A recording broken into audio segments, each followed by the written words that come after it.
Oh, hello, and welcome to today's Decay.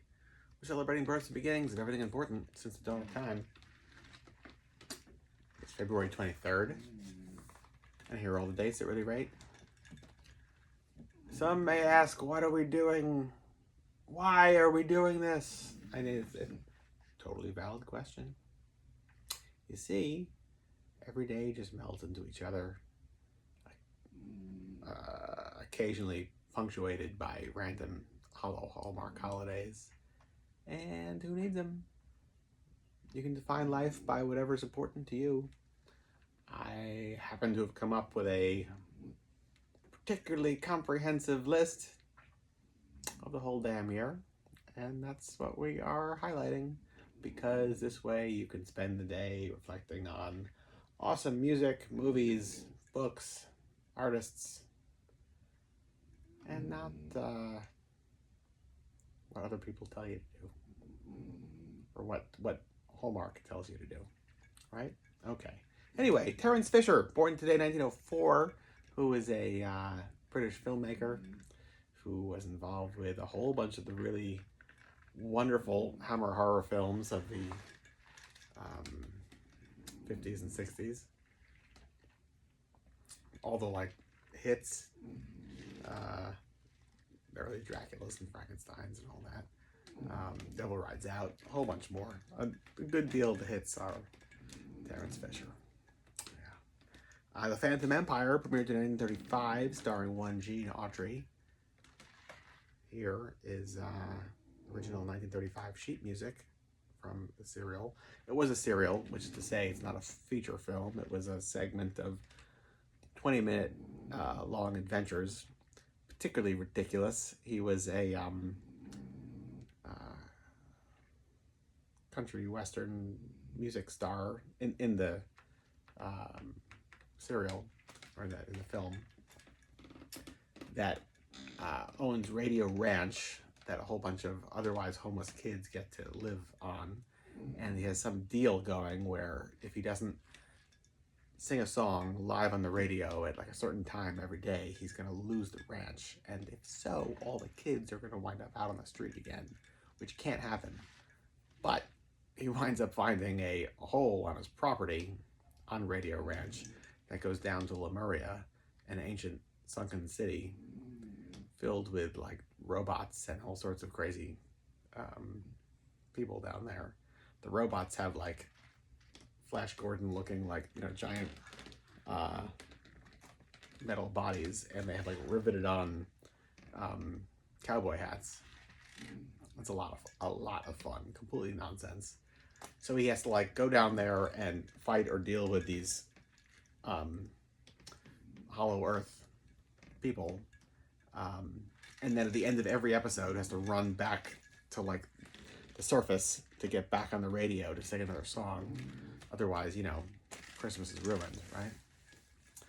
Yeah. Gene Autry was not a celebrity until this serial. It was what catapulted him to stardom, and then he was a star for the next several decades.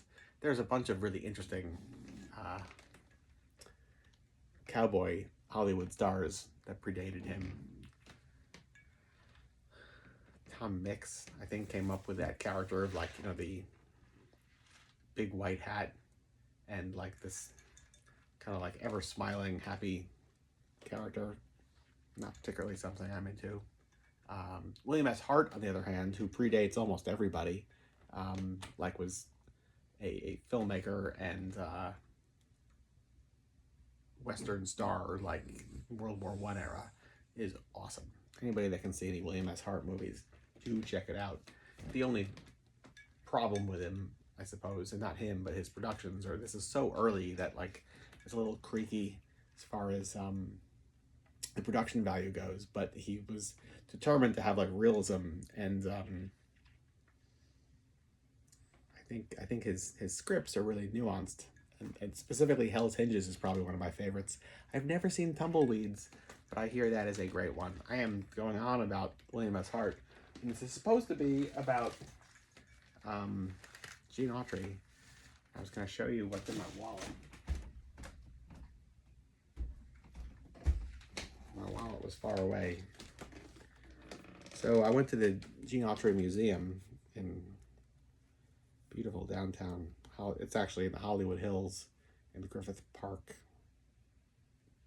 Not observatory, but just in Griffith Park.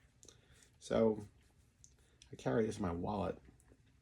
This is the Gene Autry's Cowboy Code. It's been worn down by time. I've had it in here a long time. I like it a lot.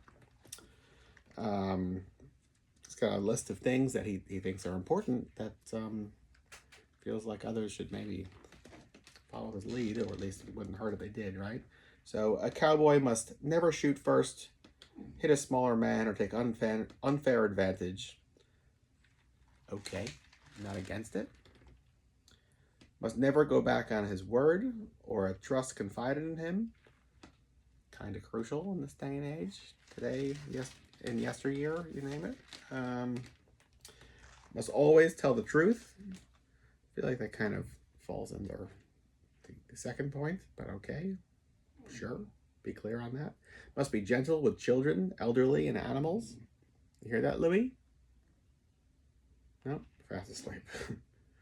Must not advocate or possess racially or religiously intolerant ideas.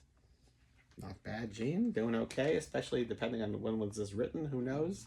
Before the Civil Rights Movement. So you're on the right side of history. That's actually quite a statement, because so many people were not. Must help people in distress. Must be a good worker.